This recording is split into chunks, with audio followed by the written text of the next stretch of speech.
Di dalam ilmu leluhur ada 4 makhluk hidup yang diciptakan oleh Tuhan Yang Maha Esa, yaitu 1. Insan atau manusia. 2. Roban atau tumbuhan. 3. Kewan atau hewan. 4. Setan atau jin atau makhluk halus. Di sini kita akan babarkan hal kehidupan insan dan setan.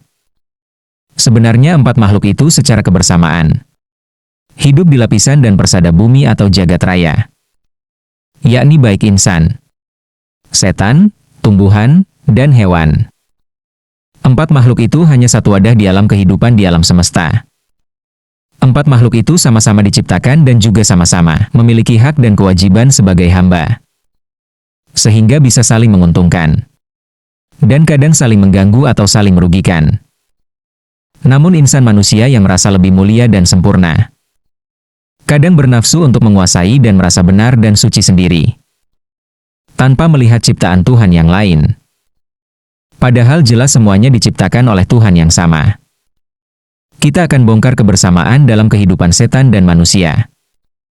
Secara ilmu suci ada yang menentukan bahwa jin atau setan itu selalu menjadi musuh manusia. Namun juga ada pendapat bahwa makhluk halus dan manusia itu hampir sama kehidupannya, dan hampir sama sifat akal perilakunya.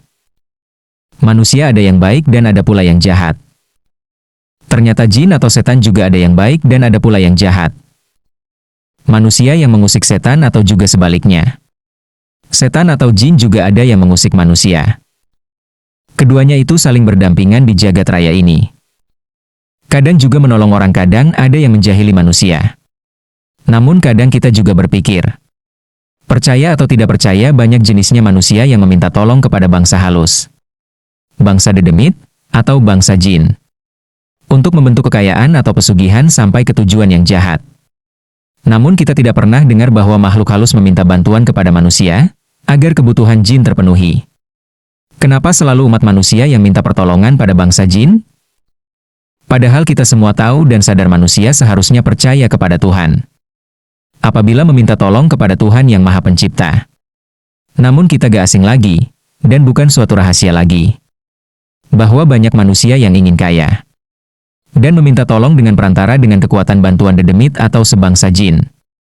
Dan manusia sudah pada tahu, setiap pertolongan jin atau setan untuk menggapai pesugihan pasti ada resikonya.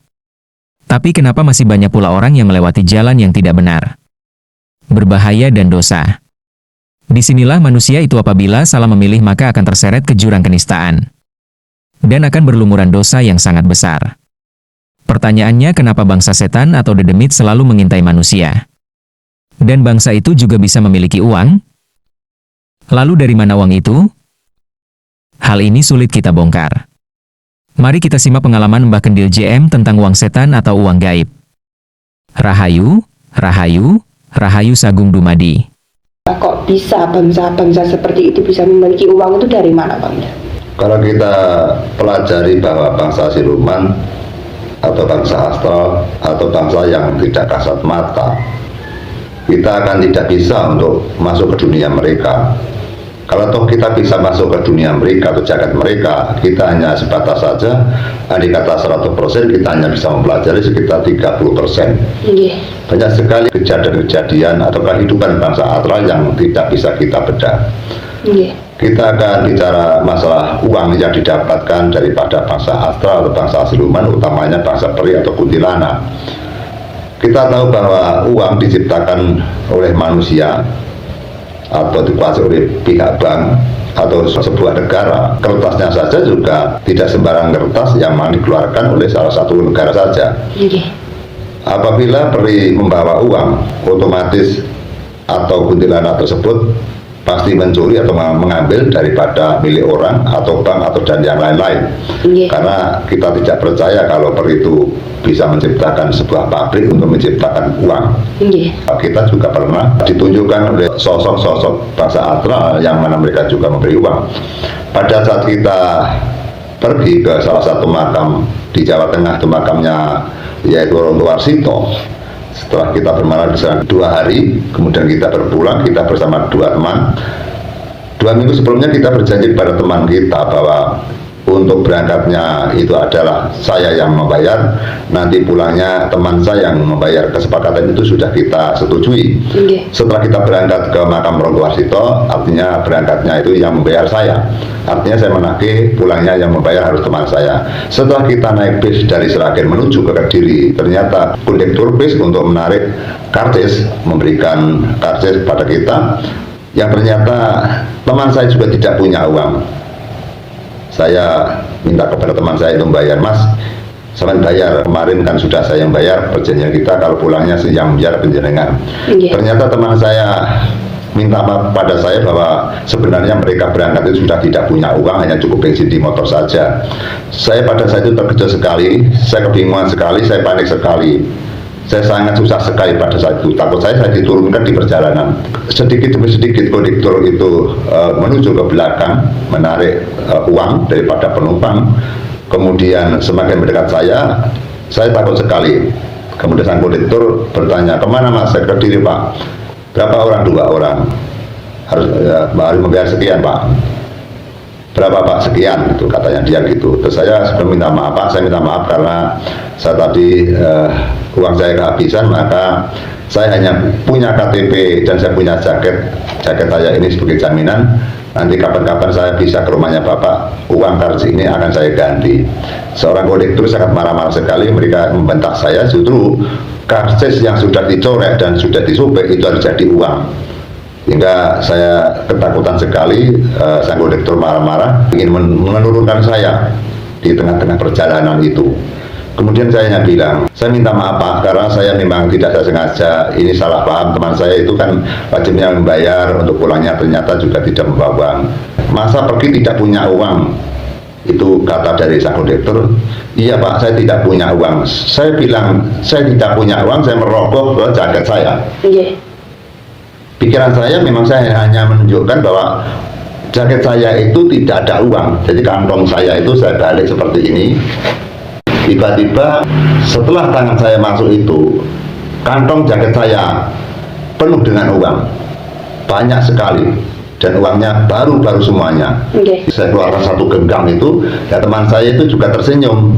Sebatas Mas Bim tidak punya uang, nggak mungkin, karena memang pada saat itu saya lancar sekali ekonomi saya. Seketika saya keluarkan uang 1 genggam itu, kondektur juga marah gitu, malah jangan berpura-pura, kita itu bekerja Pak, jangan main-main dengan saya, mau punya uang nggak punya uang.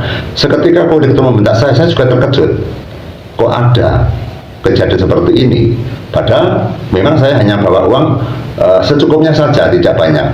Saya juga terkejut, maka segera saya berikan uang itu kepada kondektur. Saya keluarkan uang 50.000, kemudian 2 orang dikasih kembalikan sekitar 12.000. Seketika itu uang saya masukkan kembali. Di dalam perjalanan dari Jawa Tengah menuju Jawa Timur, saya hanya, itu keadaan malam tuh Pak. Saya hanya bingung sekali, kok uang saya banyak sekali, uang dari mana itu? Kalau sekarang kemungkinan sekitar ada 20 jutaan, kalau sekarang 20, 25, benar-benar banyak sekali masalahnya itu. Saya juga heran sekali, uang dari mana ini? Saya sering mengeluarkan rokok, tahu bahwa uang saya habis itu saya tahu, uang tinggal sedikit itu tahu. Sehingga berangkat saja, saya juga mengetahui bahwa uang saya sudah habis, saya serahkan kepada teman saya yang bayar itu loh. Terus kemudian tiba-tiba teman saya juga tidak punya uang. Dengan kejadian itulah, maka kita juga heran.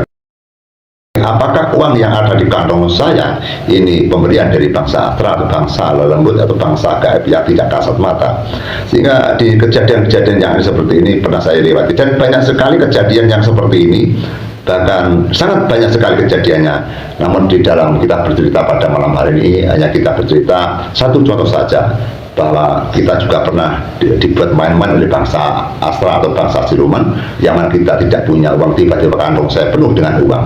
Seketika saya pulang di Kediri, saya turun di desa Kaliombo, karena motor saya titipkan di tempat pindah di Kaliombo. Setelah saya masuk mengetuk pintu, saya mengambil motor. Pak, saya mengambil motor, ya silakan. Kemudian saya keluarkan motor itu, saya mengambil lagi uang.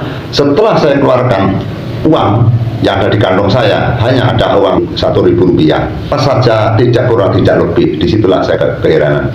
Apakah maksudnya bangsa siluman itu mereka menunjukkan uang yang banyak dan uang itu juga ditarik lagi? Tidak tiba-tiba hilang otomatis. Tiba-tiba hilang, tidak ada. Setelah itu saya simpulkan bahwa memang bangsa siluman selalu berdampingan dengan manusia. Kejadian-kejadian yang aneh yang ada di jagat raya itu pasti ada.